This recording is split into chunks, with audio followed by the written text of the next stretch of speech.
Hello students, in the previous video we had looked at SN1 mechanism. Now in this video we will cover SN2 mechanism. अब SN2 क्या होता है हम लोगों ने पहले देखा था. SN stands for nucleophilic substitution reaction. 2 represents the order of the reaction. This is a second order reaction. इसको मैं bimolecular कह सकता हूँ. This is a bimolecular reaction. ठीक है. Now, to explain this, मैं एक example consider करता हूँ. So I'll give you an example that is, let's say methyl bromide, CH, H, H, Br. When it reacts with aqueous KOH, हमें पता है aqueous KOH हमें OH minus देगा, which is a nucleophile. Carbon bromine bond जो है वो break हो जाएगा. Bromine will take up both the electrons and it will leave OH minus इस कार्बन को अटैच हो जाएगा. So you will get CH H H. This is OH plus KBr. Okay, now this is methyl bromide. Okay, this is methyl alcohol. ना जैसे हम लोगों ने SN1 mechanism में हम लोगों ने मेथड देखी थी, मैकेनिज्म देखा था कि ये रिएक्शन होता कैसा है, वैसे ही यहाँ पे भी हम लोग वही मैकेनिज्म पढ़ने की कोशिश करेंगे. अब SN1 में क्या होता था, कार्बोकटायन बनता था. तो इमेजिन करो कि यहाँ पे अगर जो कार्बोकटायन बनेगा तो कौन सा कार्बोकटायन बनेगा, इसको Br को हटा देते तो CH3+. अब अगर जो आप आपकी लिस्ट में चेक करोगे तो CH3+ is highly unstable carbocation. Because it is highly unstable carbocation, CH3+ will not get formed. वो बनेगा ही नहीं. तो इसलिए यहाँ पे जो आपका मैकेनिज्म होगा वो SN1 नहीं हो सकता, क्योंकि SN1 होने के लिए जो कार्बोकटायन बनता है वो स्टेबल होना चाहिए. तो अगर जो ये SN1 होता तो जो कार्बोकटायन बनेगा वो बहुत ही अनस्टेबल होगा. इसलिए SN1 is not possible in this case. So ये SN2 मैकेनिज्म अब होता कैसे है. नाउ सबसे बड़ा difference between SN1 and SN2, SN1 जो था it was a 2 step process. पहले स्टेप में बॉन्ड ब्रेक हो रहा था, सेकेंड स्टेप में बॉन्ड फॉर्म हो रहा था. SN2 में ऐसा नहीं है. SN2 is just 1 step process. It's a 1 step process. Okay, now when I say it is a 1 step process, यहां पे क्या होता है कि ये जो न्यूक्लियोफाइल है, ये न्यूक्लियोफाइल कार्बन को डायरेक्टली अटैक करता है. एंड जैसे ये कार्बन को डायरेक्टली अटैक करता है, OH माइनस एंड कार्बन के बीच का बॉन्ड जो है वो it gets formed, and at the same time carbon and bromine का बॉन्ड है वो ब्रेक हो जाता है. तो यहाँ पे bond formation and bond breaking ये साइमल्टेनियस प्रोसेस है. So I write bond formation and breaking is a simultaneous process. Breaking is simultaneous process. Now because it is a simultaneous process, okay, तो ये दोनों चीजें जो है ये दोनों चीजें at the same time होंगी, साथ में होंगी. तो let's see ये होता अब कैसे. So you have carbon H H H Br. ना हमें ऑलरेडी ये पता है ब्रोमीन एंड कार्बन में ब्रोमीन इज मोर इलेक्ट्रोनेगेटिव. तो ये इलेक्ट्रॉन्स को अपनी तरफ खींचता है, जिसके वजह से bromine has a positive charge, negative charge. Carbon atom has a positive charge क्योंकि ये इलेक्ट्रॉन्स ऐसे ब्रोमीन की तरफ शिफ्ट होता है. ना बिकॉज कार्बन पे पॉजिटिव चार्ज है, ये OH माइनस जो है ये OH माइनस इस कार्बन को अटैक करता है. नाउ द थिंग इज यहां पे ये जो कार्बन एटम है दिस इज sp3 हाइब्रिडाइज्ड. तो ये जो मॉलिक्यूल है आपका, ये जो रिएक्टेंट है it is tetrahedral. Okay, carbon atom ये 4 सिंगल बॉन्ड्स बना रहा है, sp3 हाइब्रिडाइजेशन होगा तो आपका स्टार्टिंग कंपाउंड जो है वो टेट्राहेड्रल है. अच्छा, अब OH माइनस जो है, OH माइनस हम लोगों ने ये कहा था bond formation and bond breaking is a simultaneous process. So इसका मतलब बॉन्ड बनने के लिए OH minus should come in contact with carbon, right. ये जब इसके पास में आएगा तब जाके बॉन्ड बनेगा. नाउ द क्वेश्चन इज आप कार्बन को एक तो आगे से अप्रोच कर सकते हो या फिर पीछे वाले साइड से अप्रोच कर सकते हो. ना जब आप आगे से अप्रोच करोगे तो प्रॉब्लम क्या होगा, आप जैसे ही आगे से अप्रोच करोगे ये ब्रोमीन पे भी तो नेगेटिव चार्ज है ना, तो अगर जो OH माइनस यहां से, let me draw this over here, एक बड़ा प्रॉपर डायग्राम बनाता हूं, CH H H, मान लो ये Br माइनस है, ओके। हाँ ये Br माइनस क्या करेगा, because it already Br minus नहीं है, it has got a partial negative charge, carbon has got a partial positive charge. Now because it already has a negative charge, ये इस reason से OH minus को attack करने ही नहीं देगा। The reason is because कि OH पे भी नेगेटिव चार्ज है, ब्रोमीन पे भी नेगेटिव चार्ज है, तो ये नेगेटिव चार्ज OH माइनस को रिपेल करेगा। So that is why OH minus can not enter this region, ये इस रीजन से तो इस कार्बन को अटैक कर ही नहीं सकता। तो बिकॉज ये इस रीजन से कार्बन को अटैक कर नहीं सकता, अब कार्बन को अटैक करने के लिए जो रीजन मिलता है हमें वो यही है, जो ये पीछे वाला रीजन, यहां से वो कार्बन को अटैक कर सकता है ना, यहां पे तो कोई प्रॉब्लम नहीं है। सो OH माइनस क्या करता है, OH minus attacks carbon from the back side, okay. It can not attack from the front because Br पे भी पार्शियल नेगेटिव चार्ज है, तो it will repel OH minus. So what OH minus will do is it will attack carbon from the back side. So this is backside attack.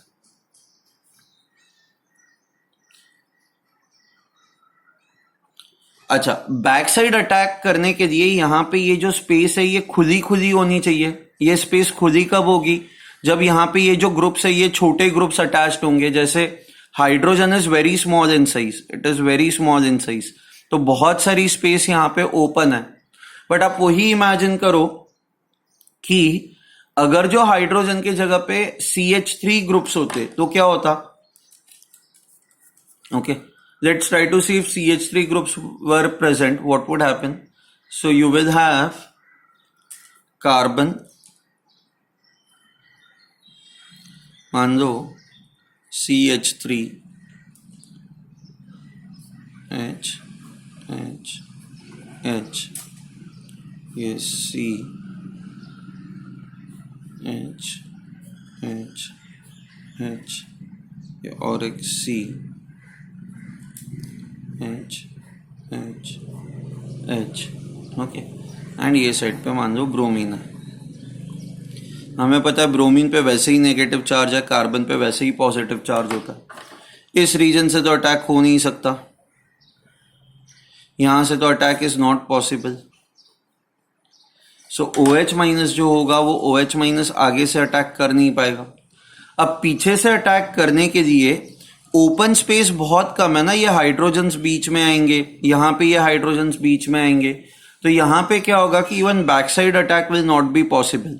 आपको समझ में आ रहा है, compare this compound with this compound, यहां पे there is lots of open space, OH minus पीछे से एंटर कर सकता है, बट बिकॉज यहाँ पे बड़े बड़े CH3 ग्रुप्स है, ये यहाँ पे जो ओपन जगह है वो कम हो गई है ना बहुत, you have very less open space, so even back side attack is not possible. I will say in this case ये back side attack is also not possible.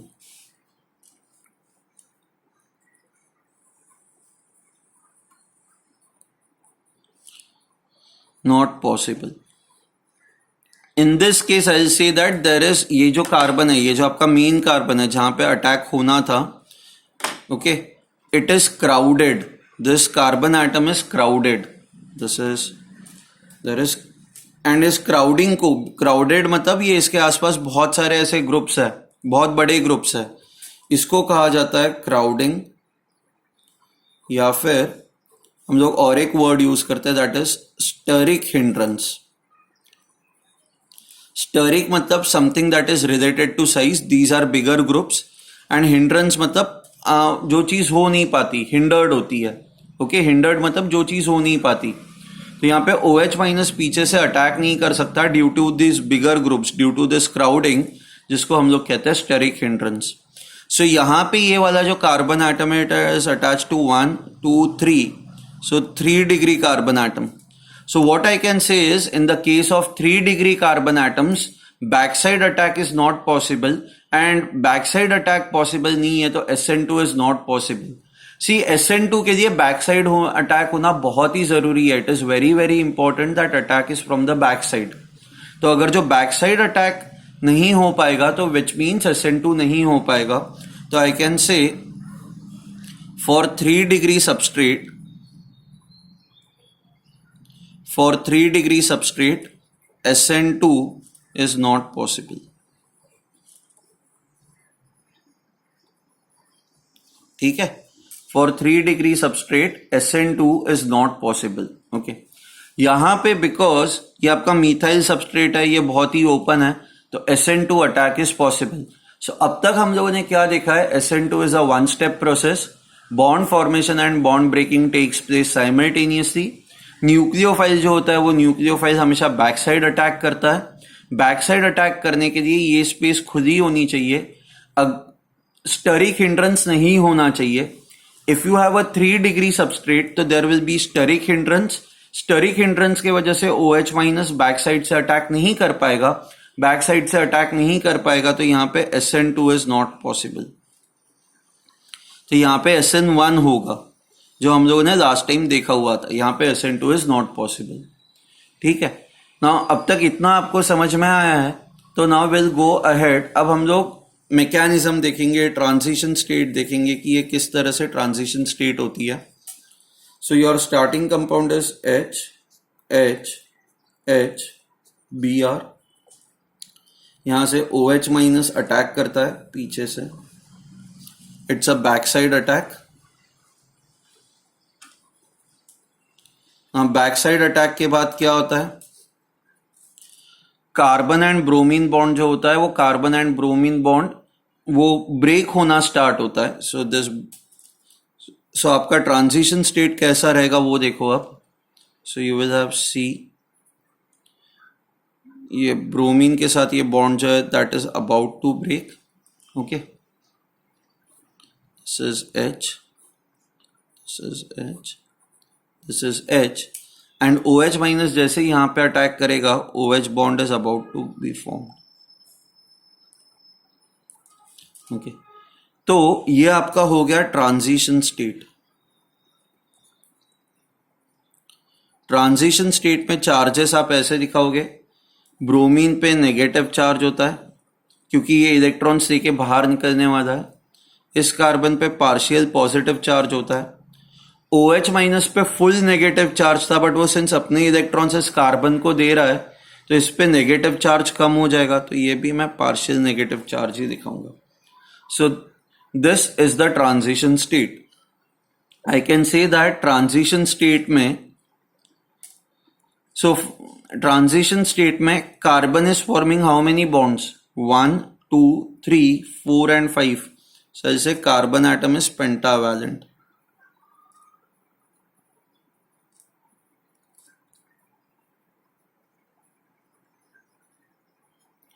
Carbon atom is pentavalent. Finally यहां पे क्या होता है, Br minus बाहर निकलता है and you will have C H OH plus Br minus. Okay, now if you look at the biggest difference, ये यहां पे आपको रियलाइज नहीं होगा, but the biggest difference is Br आपका ये साइड पे अटैच था. OH कौन से साइड पे अटैच्ड है, OH you can see it is attached on the opposite side. So because OH is on the opposite side, we say that inversion is taking place. आपका compound जो है वो ऐसे उल्टा हो रहा है, इन्वर्ट हो रहा है. Br राइट हैंड साइड पे था स्टार्टिंग कंपाउंड में, finally OH is on the left hand side. So because attack जो होता है वो बैक साइड अटैक होता है, what you have get is an inverted compound, inverted product. ना यहां पे इन्वर्टेड प्रोडक्ट आपको नहीं समझ में आएगा क्योंकि ये कायरल कार्बन नहीं है, बट अगर जो आपका स्टार्टिंग कंपाउंड ऐसा होता जहां पे ये कायरल कार्बन होता, so if this would have been chiral carbon, तो यहां पे जो आपको प्रोडक्ट मिलता वो हमेशा it would have the opposite configuration, उल्टा प्रोडक्ट मिलता. Okay, so we will look at it. अभी तो आपको बस ये समझना जरूरी है कि it is a one step process. Because it is a one step process, okay, there is only one transition state over here. In transition state, carbon atom is forming 5 bonds. So that is why I'll say that carbon atom is pentavalent. Okay. Now, order of the reaction आप कैसे देखोगे? Order of the reaction देखने के लिए आपको rate of the reaction लिखना होगा. And if you see over here, rate is equal to K into concentration. अब यही आपकी एक स्टेप है ना, एंड ये एक स्टेप में आपका मेन रिएक्टेंट जिसको हम लोग सबस्ट्रेट कहते हैं, सबस्ट्रेट भी इन्वॉल्व है, and at the same time ये जो आपका न्यूक्लियोफाइल है वो भी इन्वॉल्व है. So because substrate and nucleophile both are involve, I write rate is equal to substrate raised to 1 into nucleophile which is OH minus raised to 1.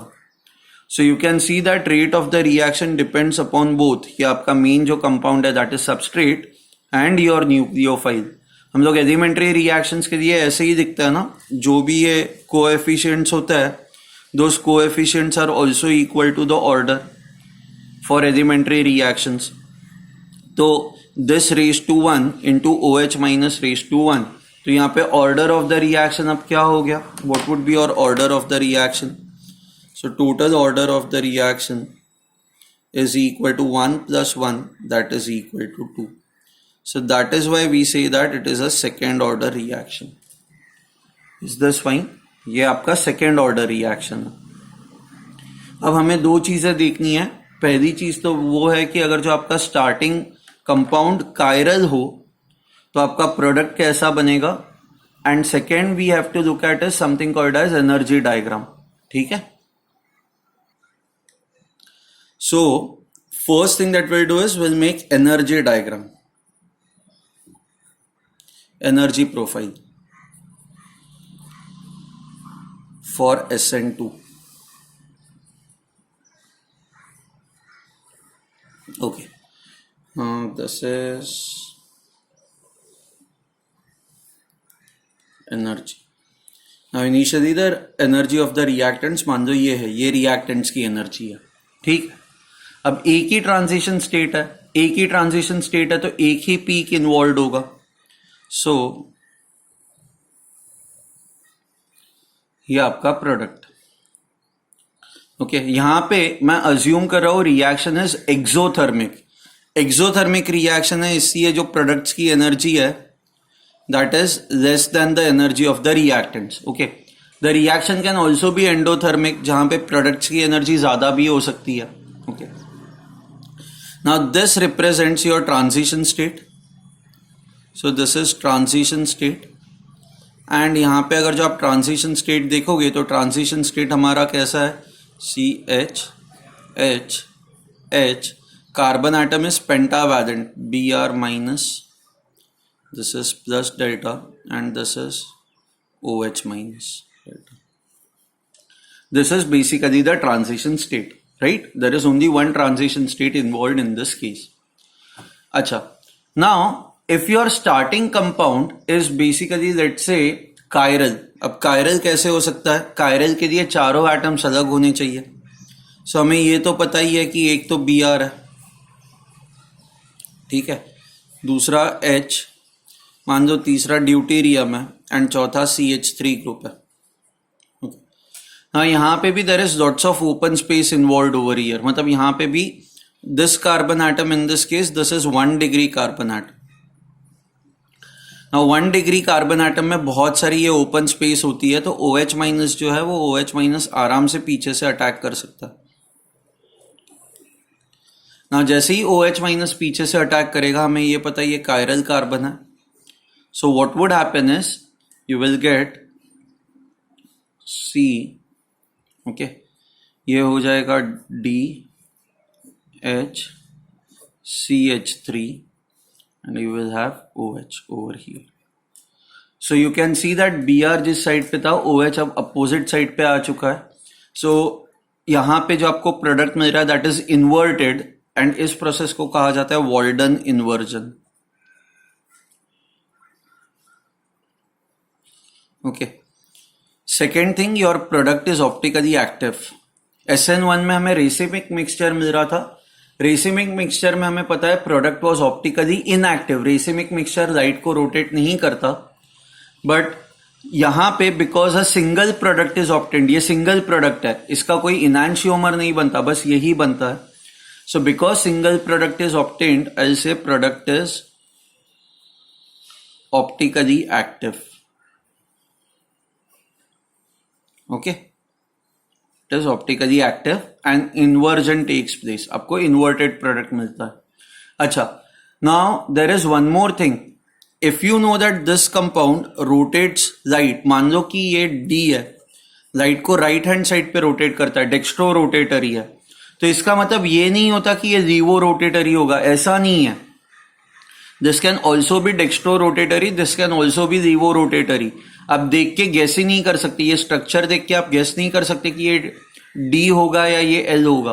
बस the thing is when I से inversion, inversion का meaning ये है कि B are जिस side पे था, O H opposite side से यहां पे ऐड हो रहा है. So that is why you say Walden inversion. I repeat it, इसका मतलब ये नहीं होता कि this compound is levo rotatory, ऐसा नहीं है. If this is dextro rotatory, this can either be dextro, it can either be levo. Okay, just that the nucleophile is added through the opposite side. तो अब आपका ये जो compound है ना, ये ऐसा हो गया है कि आप इमेजिन करो कि बारिश में ये ऐसे अम्ब्रेला होती है ना. ओके, ये ऐसे अम्ब्रेला होती है. ओके, अब जब हवा आती है तो क्या हो जाता है, हवा आती है तो आपकी अम्ब्रेला जो है वो ऐसे हो जाती है ना. तो ये ऐसा ही कुछ हो रहा है कि जैसे ही OH माइनस ये साइड से अटैक करता है इस अम्ब्रेला को, अम्ब्रेला मतलब ये तीन ग्रुप्स, ये हवा जैसे आती है और अम्ब्रेला जैसे ऐसे उल्टी हो जाती है, वैसे ही आपका ये जो मॉलिक्यूल है ये अब ऐसा हो जाता है. सो OH minus will be on this side and बाकी मॉलिक्यूल्स जो है वो ऐसे इस साइड पे, दूसरे साइड पे आ गए. पहले ये मॉलिक्यूल्स जो थे, बाकी तीनों जो एटम्स थे वो इस साइड पे थे, अब वो हो गए वो इस साइड पे आ गए. That is the only difference. Okay, so that is why we say inversion is taking place over here. Now the question is, यहां पे SN2 होने के लिए it is very very important that this carbon atom is open. ये खुला होना चाहिए. Okay, खुला होना चाहिए मतलब यहां पे ऑर्डर ऑफ रिएक्टिविटी क्या होगी, CH3X ये सबसे ज्यादा रिएक्टिव होगा क्योंकि ये ओपन है ना. उसके बाद CH3CH2, और let me write it as 1 degree RX, उसके बाद 2 डिग्री RX. हमें पता है 3 degree RX will not show SN2 reaction, 3 degree RX will not show SN2. अच्छा, आपको वो भी याद रखना है कि whenever carbocation formed is unstable,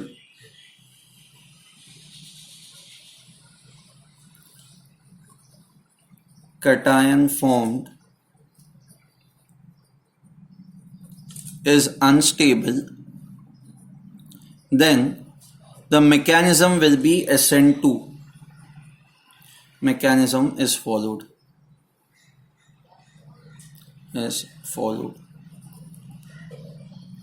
इसलिए मैंने आपको याद है SN1 जब हम लोग पढ़ रहे थे तो मैंने आपको ये कहा था कि when you have a double bonded carbon atom, तो एंड इस पे अगर जो पॉजिटिव चार्ज है, इस तरह का कार्बोकैटायन है या फिर मान लो इस तरह का कार्बोकैटायन है, दिस एंड कोई एक कार्बन एटम पे लेट्स से पॉजिटिव चार्ज है, it is a double bonded carbon atom and let's say it has a positive charge. These are highly unstable carbocations. अच्छा, प्लीज इसको, ये आपका फिनाइल कार्बोकैटायन है.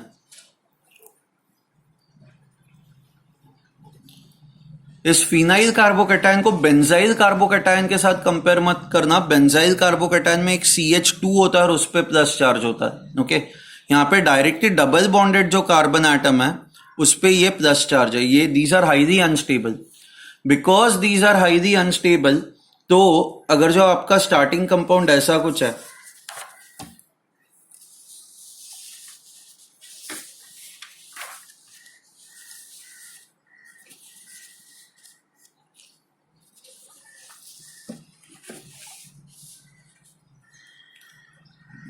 let's say your starting compound is of this type.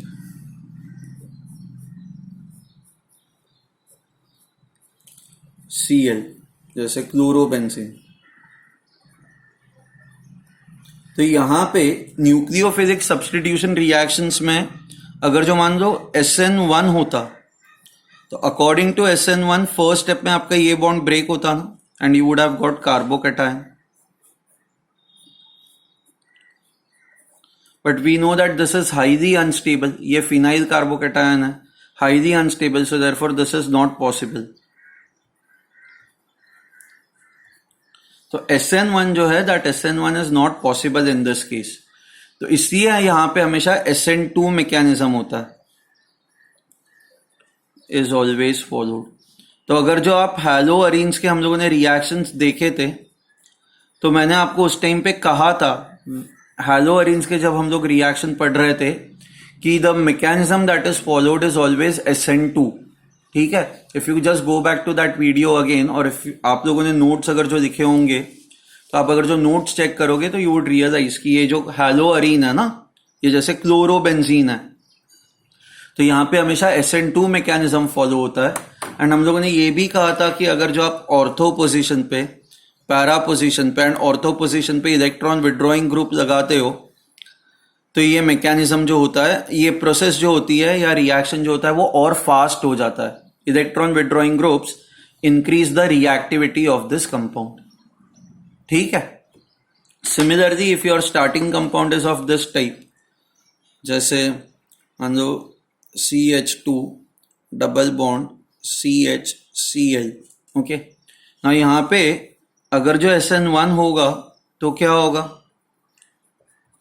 First step में ये bond जो है वो ब्रेक हो जाएगा, एंड यहां पे कार्बोकैटायन बनेगा CH2CH प्लस। अब ये वापस ऐसा ही हो गया ना, डबल बॉन्डेड कार्बन एटम पे पॉजिटिव चार्ज है, this is highly unstable, so this is not possible. And because this is not possible, यहां पे SN1 होगा ही नहीं इस केस में, इस केस में SN2 होगा।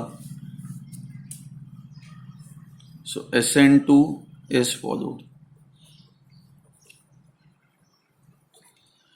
ठीक है, सो आप कैसे डिसाइड करोगे SN1 होगा या SN2 होगा ना? इसके लिए कुछ कंडीशंस है। SN1 कब होता है, SN2 कब होता है? Okay, please remember this. If solvent, आपको ना 3 चीजें हर बार देखनी है। एक, focus on the solvent. SN1 के लिए क्या क्या फैक्टर्स फेवरेबल है? सॉल्वेंट इज पोलर, जैसे H2O हो गया, अल्कोहल हो गया। Okay, second factor that is important is carbocation is stable.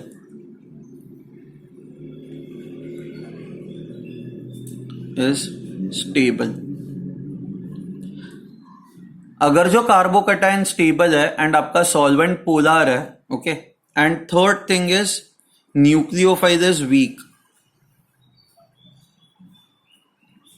Is weak. Example, जैसे सॉल्वेंट ही न्यूक्लियोफाइल है, इफ सॉल्वेंट इज न्यूक्लियोफाइल,